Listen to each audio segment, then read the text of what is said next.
All right. Good afternoon, Wyatt. How are you today? Living the dream, Bill. Living the dream out here. That's great. Well, thank you for joining me. Absolutely. And for those of you who are watching, thank you for checking out this extra credit opportunity and for taking some time to learn a little more about career opportunities. Just to introduce you all to what this is, my name is Bill Stark, and I'm a business education teacher at War Hill High School. And this is the second in a series of conversations that I'll be hosting and recording about different careers in business, marketing, finance, and other related fields. Here today with me is Mr. Wyatt Harris, a successful financial planner here in Williamsburg, and he's here to talk about careers in financial planning and wealth management. So Wyatt, thank you again for joining us. Could you please go ahead and start by introducing yourself and telling us about what it is you do? Absolutely. So I'm a financial advisor with Northwestern Mutual. My job on a daily basis is to really be the coach for my clients. I think a lot of us, we can relate to playing sports, and our coach is the one that really helps make sure that we do the plays and we execute the plays that we need to in order to have a favorable outcome. My job is really to do that for my clients, where we really take a look at what are their big goals, which typically revolve around retirement, which revolves around paying for education, paying off debt, you name it. So my job is really be that coach to make sure that we're making those decisions in a smart and efficient manner. Great, great. And could you tell us, going off of that, could you maybe elaborate on the path you took to get to where you are today? And related to that, what requirements are necessary to get into your field? So as far as like education, licensure, and previous job experience, what might it take to get to where you are today? Sure. I always knew actually really early on that I wanted to be in some sort of business environment. I went to school at University of Oregon, studied international business and Chinese. And so I always knew I enjoyed numbers. I enjoy really being in tune with what the economy is doing. And so I always knew I was going to be in this kind of position. The way it's funny, it's how I got started was I was actually at a bank for a few years. And my managing director, noticed me and said, "Hey, you should really come experience what it is like to be a financial advisor." So it is a very tough career to get into. It's unfortunately a low single digit success rate for new advisors getting in, just because of how tough it is, especially in the first few years. Because there are a lot of requirements. You take a look at, so I do have my master's, I have my MBA, but that wasn't a requirement, but it definitely helps to stand out when you are competing against other people for these positions. Any advisor will have to have some form of investment license, whether that's your Series 63, 6, 7, 26, you name it. There's a tremendous amount of investment licenses that you need to have. I hold my 6 and 63, and then also my life and health for the state of Virginia as well. So that's how I got to where I am today. And those are the licenses that you really need to be able to run a successful practice. Great. So it turns out, there's quite a few different options and ways that you can go with that. That's excellent. This is a question coming from one of my students, Janari, and thank you to all my students who submitted questions for this. But Janari wanted to know, how do you get clients for yourself? So how do you get set up with a client? Does it come through your firm, or do you have to do a little bit more marketing for yourself? How does all that work? Janari, that's a phenomenal question. And there's really two routes in the industry how financial advisors work. One is you will have, basically your firm will provide you with a portfolio of clients. And you typically are a salary person, and your job is to really just maintain that client, that book of business.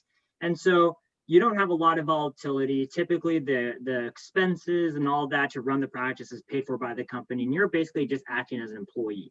So you don't really need to start from ground zero with the client base. Then you have the other side, which is actually the side that I opted for, which is really where you're building your business from ground zero. And that is why the people who go my route have a very low success rate, because of how hard it is.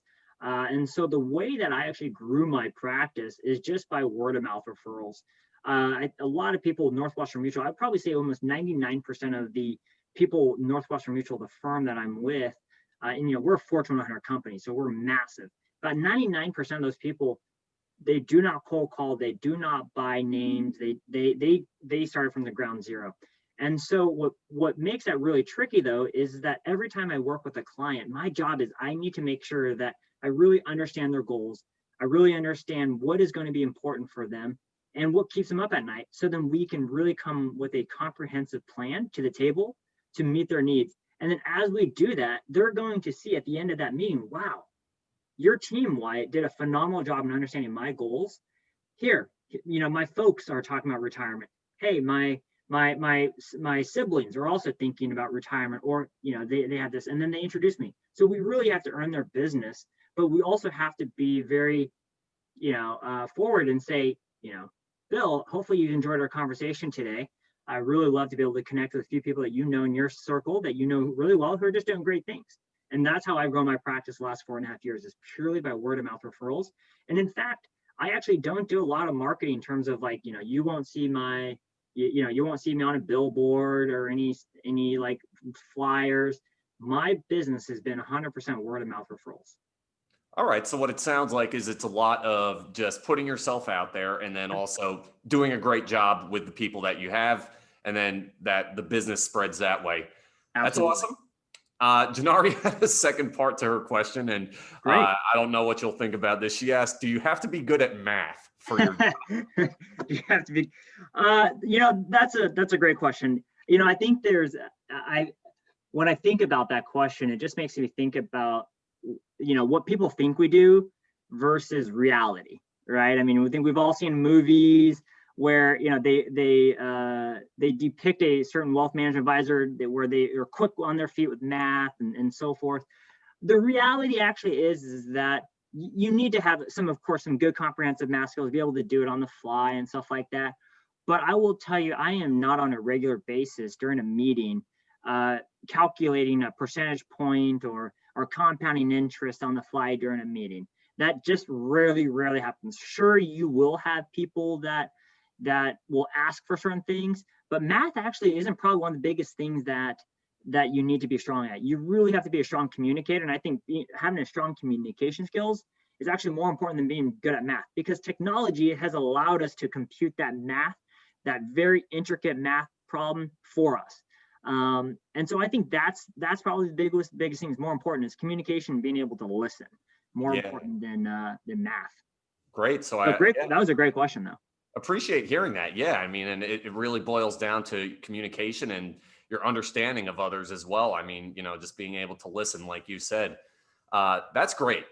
Next question I have here, and this comes from another one of my students, from Sophia. Sophia wanted to know, what are your favorite and least favorite parts about your job? So, this is open book. So I think the least favorite part about when having a career like this is, there is a lot of volatility.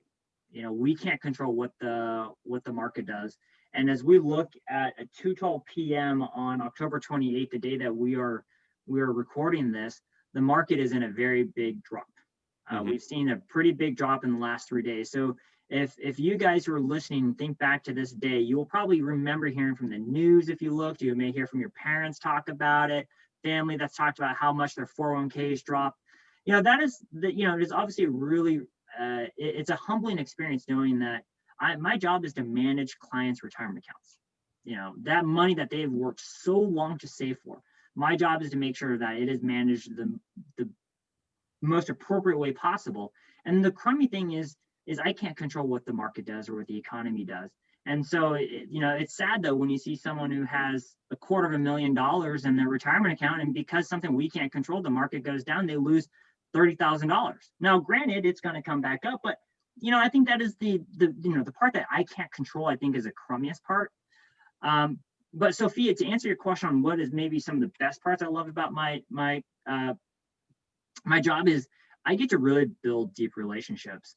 There's only so many of me, and so I can actually probably bring on about 400 clients in my life. I've been very fortunate and blessed to be able to surround myself with a great team that's helped me get to where we are today. In 4.5 years, we're probably right around 320 clients. But what that means though is that and I have so many years ahead. What that means though is every year when I get to do a review meeting with the client, it's a lot of just getting to spend about 90% of the meeting hearing how their last year has been, how their family has changed, how their career has changed, how their goals have changed. Not so much about the numbers. So as each year goes on, what I find the most entertaining and what I enjoy the most is your clients end up becoming your good friends and some best friends because you've spent more time with them. You really understand and you've been with them through some of their biggest goals and life hurdles. And I think that is probably one of the most exciting parts about our career is you get to have lifelong friends that developed as clients first. Excellent.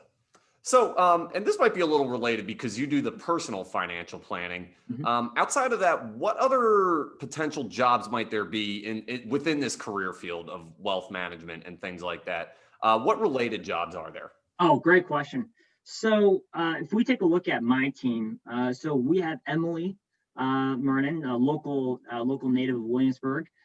So she is actually my associate financial advisor. So her job is to really do a lot of the back end things, a lot of the things that really is going to keep the business going. And so, but she has client interaction. She's licensed, but she doesn't have to necessarily bring in new clients or new revenue like I do. And so she really balances out. So I can go out there making sure I'm putting together the plan and maintain those relationships while she's keeping on the back end. So an associate financial advisor is someone that a position we have in our company.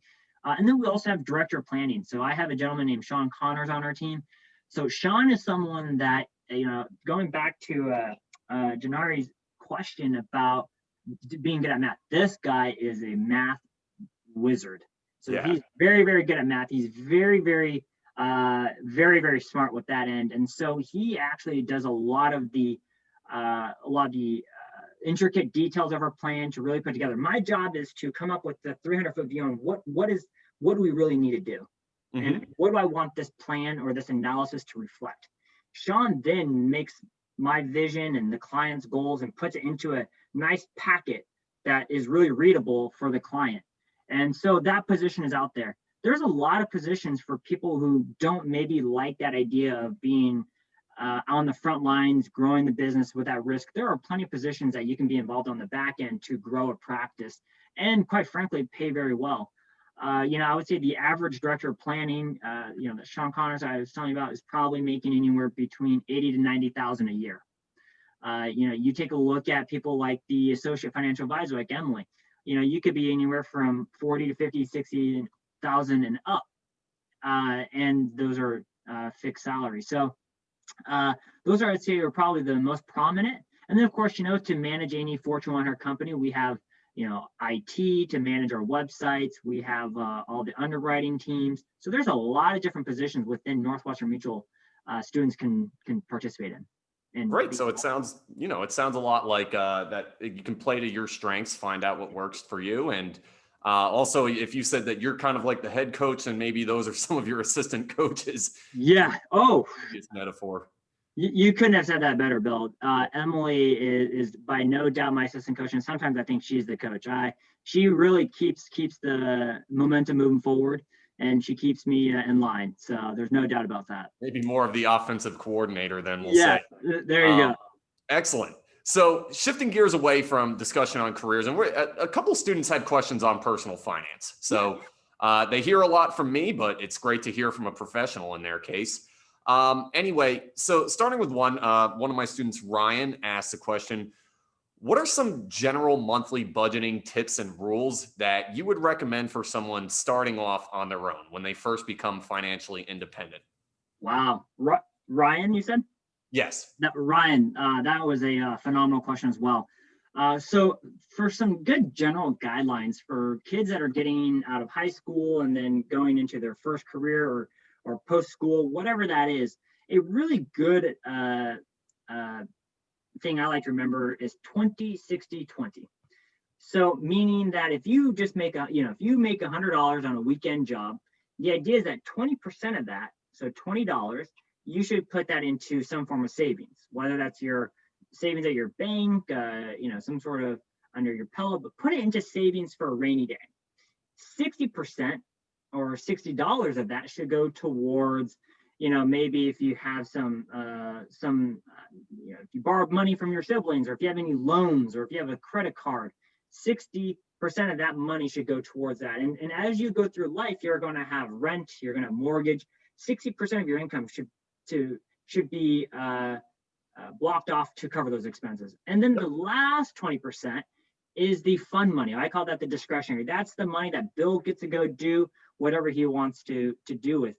And the reason why we really like 20-60-20 is because as you guys evolve in your career, you will continue to make more money.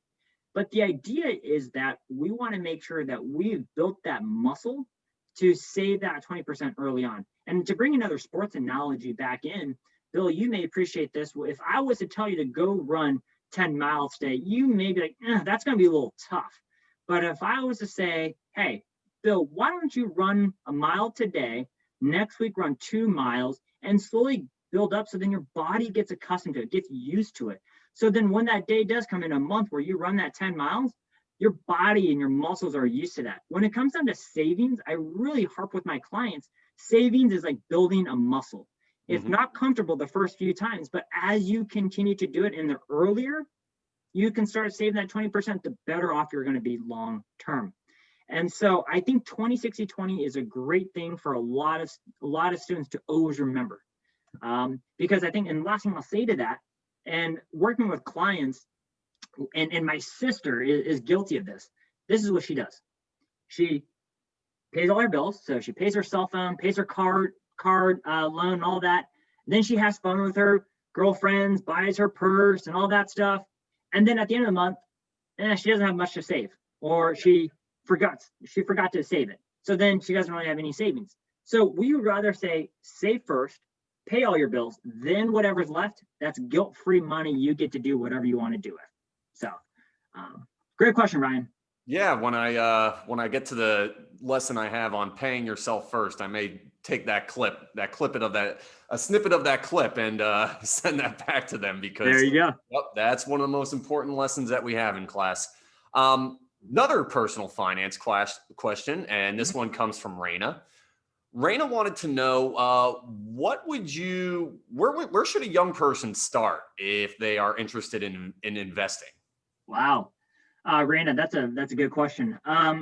For any young people who want to really start investing, if you are 18 years old and you think you're going to go back to school, being right out of high school, I think the biggest thing is to really look at your savings account at your bank, really get that to a comfortable number. Before I advise any of my clients to really do investing, meaning like stocks or anything like that, I really want to make sure that they have their emergency savings built first.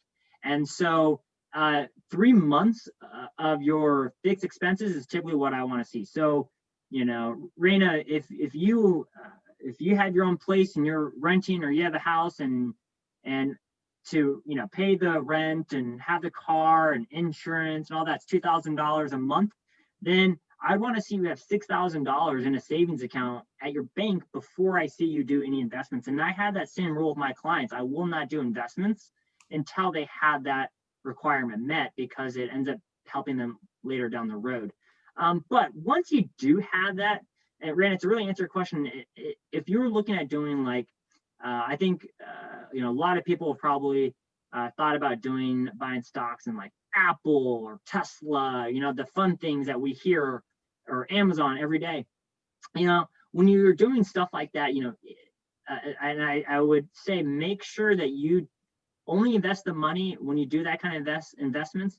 Only invest what, if you were to lose that overnight, you don't feel like you would have to change your life plans. So I would not advise putting your whole fortune into it. But if you did a summer job and you have a couple extra $100 and you want to buy something, that's great. There's great platforms like E-Trade, Robinhood, that have Acorns that all can help get you started on that investment track, Raina, if you really wanted to go down that road. But that's really where we would say that's the best place to start. Great. Yeah. And it's interesting you brought up the emergency fund. We literally just talked about that the other day. The rule that I had read, and it varies, I guess, based on who you ask. I mean, they said 6 to 9 months worth of savings, so of Yeah. fixed expenses. So it all depends. But yeah, I think I agree with you. At least 3 before you start looking at other savings goals. Yeah. That's excellent. Last one I have related to personal finance, and this is from me, but because I've probably worn out the phrase in the class. I've probably worn it out when I say, if you take away one thing from me this year, and I end up saying that like 5 or 6 times throughout the year. But I'd like to hear from you, professional. What are the most important pieces of financial advice that you'd have for young people like high school students? Yeah, absolutely. You know, it's and we didn't even talk about this beforehand, so this is going to be pretty cool. So I'm going to share my screen here, and Bill, I'm going to make sure you get a copy of this so you can share if you'd like to share it. Absolutely. But can you see this okay, the buckets page? Yes, see it just fine. Yeah, so I think this is probably one of the most powerful documents that we really take a look at. And so I'm gonna steal line from you. I'm actually want there if there's 2 takeaways I like. This is the first one. The first one is to really make sure that as you're going through life and as you're thinking about saving, think about it as that saying that we've all heard: don't keep all your eggs in one basket. Really think about diversifying your portfolio and really making sure that you do start early and start saving early. So I love this buckets page because this is really what I use for a lot of my clients when I say, how do we want to save our money? So if a client says, Wyatt, I've got $1,000 every month I can save, how do we want to divvy that up so we're not keeping all our money in one account to, again, minimize as much risk as possible. So I love this page because it really breaks down in a 300-foot view how a client can start investing their money. And I can almost guarantee that you guys can talk to your family members, parents, whoever, and you can show them this page and they will probably say, oh yeah, I have this through my employer. Oh yeah, I have this and I have some of this. So what you're going to start seeing though is that your friends or family, they have taken that step to really start diversifying their portfolio so they're not keeping all their eggs in one basket. So I think this is a great illustration of how young people, as they start getting into their first job, stuff like that, think about that, because there's one thing we can't get back, which is time. So the sooner you can start diversifying your portfolio, the better off you're going to be. The second thing I would like to leave you guys with as a big takeaway is to don't rush to get a credit card. I think it's really important that if you guys are done with school and then you're about to enter your first job, get a small basic credit card. Treat it well. I like to count a credit score as like a GPA, right? As we know, you can have a great GPA and then you may not do so well in a midterm and your GPA is going to go down. But then it's going to take a few more tests for it to really come back up to where it was. Credit score is the same thing. If you forget to make a payment, your credit score is going to go down and it's going to take a lot more to get it back up. So treat your credit score and to make sure that you are never spending more than what's coming in. I think that's probably the biggest thing. I see a lot of young folks, because the second you get out of high school and you're in your first job, you got some money in your pocket, it's very easy to spend it and forget that you have other debt obligations out there. So I would absolutely think that those are the 2 most crucial things I'd want to leave you with. Great. All right. So going back to careers related discussion, and this is something that I have all my guests answer. You can fill in the blank for me with as many words as you'd like. A high school student who is blank might be successful in a career in financial planning. Great question. I think for that word, I would use, you have to be open-minded and you have to be genuine.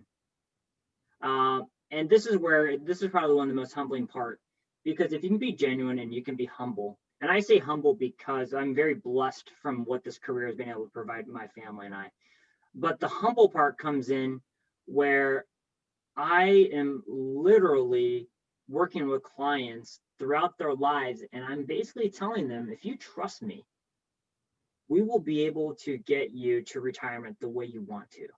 And that is such a big burden of responsibility when you think about that. And so for that client to put that kind of trust in you, you have to be humble and to be able to know exactly what kind of responsibility now is on your shoulders. Because I will tell you that it is also one of the toughest things when I meet a client that is later on in life, and I have to tell them, you're not going to be able to retire the way you think you want to.